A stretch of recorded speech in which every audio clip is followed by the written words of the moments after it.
many videos to prove it.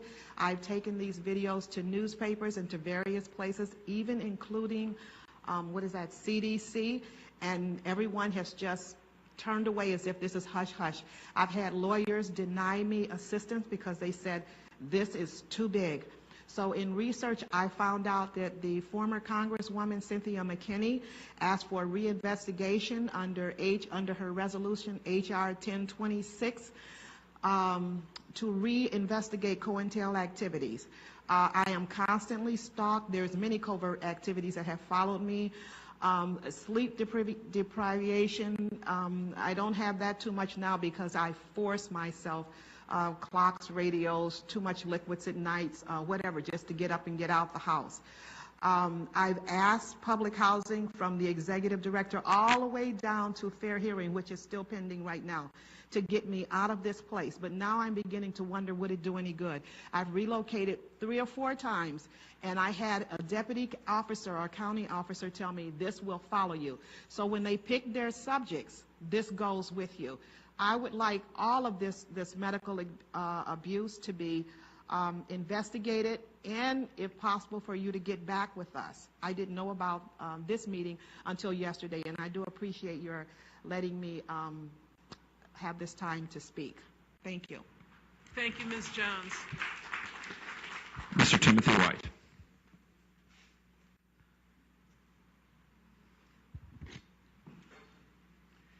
I'd like to thank the Commission for allowing the public to address these issues.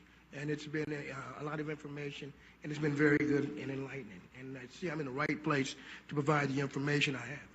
And yes, the Tuskegee experiments are still going on, and the Guatemala experiments are still going on. But they're going on because of the advances in the signals technology and in cognitive neurological technology and neurophysiological experimentation and research. And the advances in that technology is allowing these things to happen and creating a new class of vulnerabilities for citizens who cannot protect themselves against this. Okay, we provide citizens who are currently non-consensual victims of cognitive neuroscience and neurophysiological research and experimentation, which is enabled remotely through extreme low-frequency computer-to-brain entrainment technology. This technology exists and can be verified on subjects with a high degree of accuracy using current neural imaging technologies. Okay, this is an atrocity that has gone on for years, and like the Tuskegee experiments, it's clearly within the scope of this commission. Okay, the validity of this, if there's any doubt as to the validity of these claims, that this commission can conduct its own independent investigation by using functional brain imaging techniques. Okay, we ask that the committee, just because of the existence of our organization, Freedom for Covert Harassment and Surveillance alone, we have thousands of people who have contacted us claiming to be victims of this. The justification for our existence is justification that you should investigate this occurrence further. Okay, we need tests to determine if a citizen has been harmed by a cognitive weapon. These are cognitive weapons that somehow these people are being experimented on with. And just overall, we need to ban the unethical use of science and technology on all citizens for any form, for any reason, and in any form. Thank you. Thank you.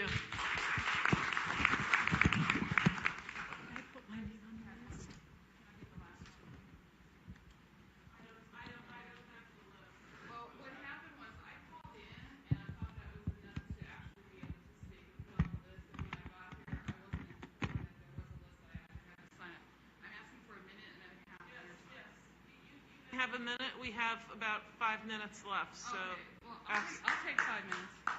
No, but if there's somebody else, okay. Thank you. I'll try.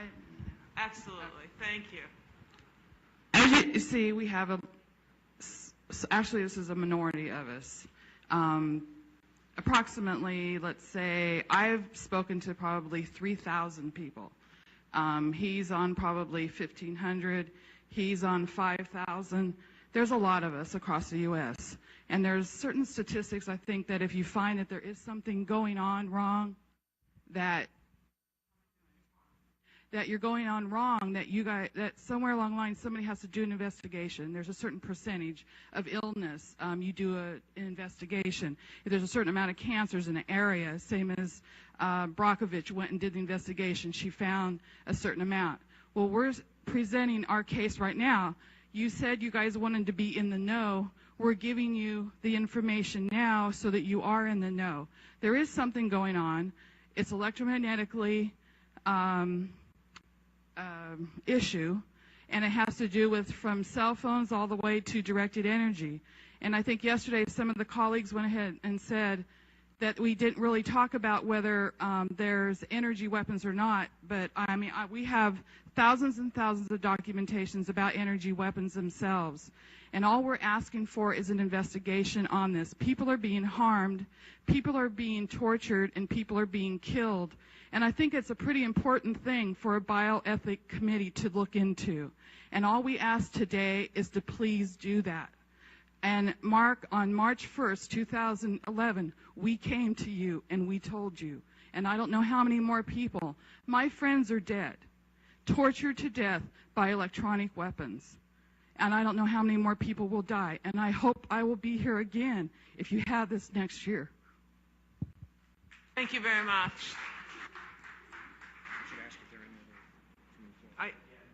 That's the end of the list.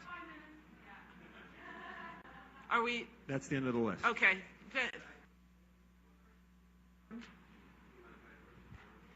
1 minute. Okay. Thank you. I'm going to do the best that I can while being hurt by a national defense weapon that our country built.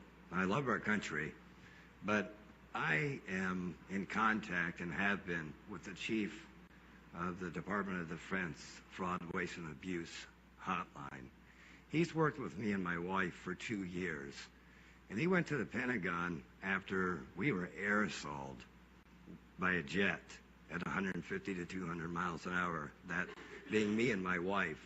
That's why my face is rebuilt, and she's at home taking care of 100 head of cattle with a brain tumor. I've had 3 removed.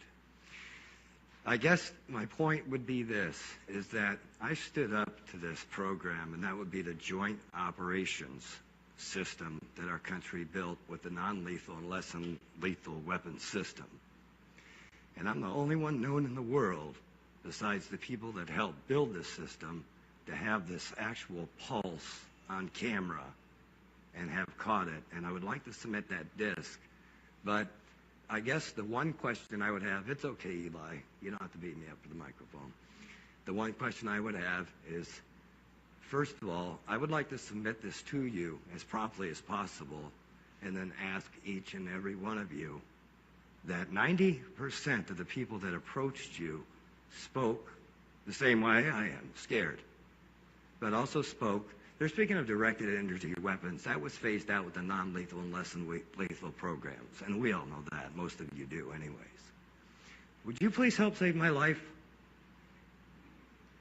Ma'am? Please submit what you have, and we will do what we can. And your name? My name? Yes, ma'am. Is Dr. Amy Gutman. Dr. Amy Goodman, I'm going to submit that to you, and if I Please. die from this, then I'm quite sure somebody else will look at the evidence. Thank you for your time, panel. Thank you. I appreciate it.